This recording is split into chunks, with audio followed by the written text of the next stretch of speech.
को इस वीडियो में बताएंगे। हमारा अगला जो स्टार है वो है एक्वेरियस वालों के लिए 2024 जो है वो कैसा होने वाला है।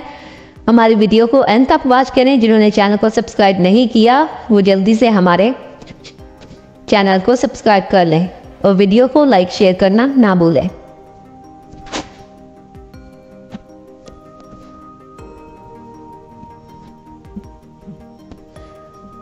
एक्वेरियस वालों के लिए 2024 इस बात की निशानदही करता है कि साल के इस निशान के तहत पैदा होने वाले तमाम अहम वादा है। ज़ुहल आपके रकम को मुकम्मरान और साल भर में आपकी अपनी निशानी में असर व रसूख जारी रखने का रखेगा, जिसके नतीजे में आपकी ज़िंदगी में मुख्तलिफ पहलू में का साजगार नताइज बरामद होंगे। इससे आपकी ज़िंदगी में नज़्म व ज़ब्त का एहसास बढ़ेगा, क्योंकि लगन और तंदुरुस्ती से कामों में निमटते हैं। अपने पेशा वराना दायरगी में अपनी पोजीशन में मुस्तहकम रहते हैं, अपने आप को साथियों के आगे बढ़ते हैं। यकम मई तक आपके तीसरे घर में मुश्तरी की मौजूदगी ज़्यादा आमदनी और आपकी तवज्जो ज़िंदगी के कारसाज माहौल में मावन साबित होगी। बेहतर किस्मत के साथ अपने कारोबार के हसूल में तरक्की और साजगार जो है नताइज की मौका है। यकम मई के बाद मुश्तरी आपके चौथे घर में दाखिल होगा, जो कि अहमियत से तल्लुकात को फ़रोग देगा।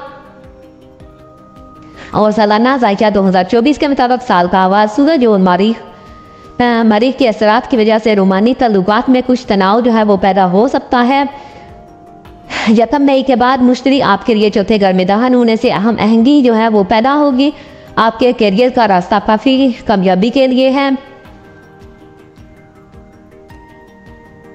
जो कि ज़ुहल के असरात है से रहनुमाई करता है, जो कि आपकी मुलाजमत और कारोबारी कोशिशों दोनों में कामयाबियों का बाइस है। तुलबा को इब्तदाई तौर पर तवज्जो मरकूज़ है और मुश्किलात का सामना करना पड़ सकता है। साल के वस्त में इम्तिहान में कामयाबी है, इम्कानात मौजूद हैं और माली तौर पर उतार चढ़ाव की तवक्को है। मुख्तलिफ अखराजात के इंतज़ाम को मशवरा दिया जाता है कि ख़ानदानी ज़िंदगी साजगार रहने का अमकान है, जबकि इज़्दवाजी ताल्लुकात से उतार चढ़ाव भी आ सकता है।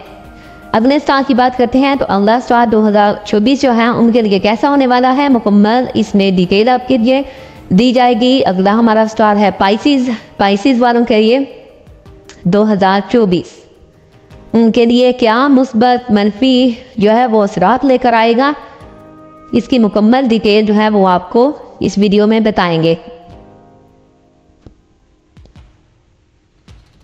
पाइसिस वालों को किस किस चीज़ में एहतियात करनी है, किस चीज़ से बचना है